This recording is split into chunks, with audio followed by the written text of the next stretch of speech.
This week in our Lenten series, Behold and Beheld, our theme is Hold Water, and we are reminded that God's promises hold water.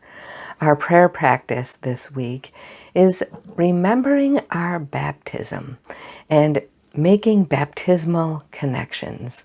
For this prayer practice, you will need a small receptacle to hold some water and some water. So go and get those two things and then pause the video and then come back.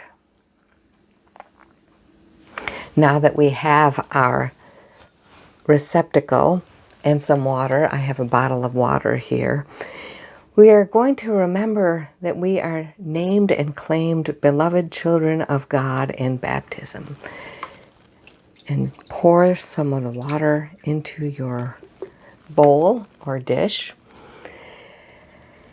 Do you remember your baptism? A lot of us were baptized as infants and we may not remember our baptism, but maybe there's a specific baptism we have attended, or maybe our parents have shared the story of our own baptism with us.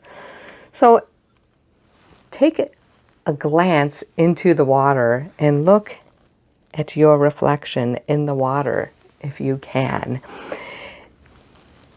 Newsflash, the person you see in the water is loved by God.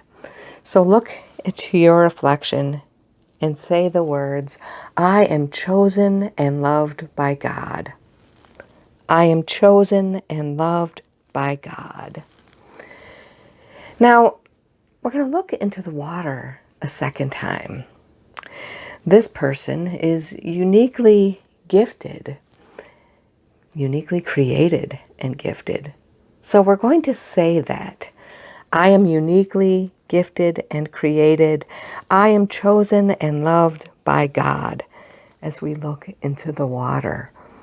I am uniquely created and gifted. I am chosen and loved by God. Now, splash around in the water a little bit.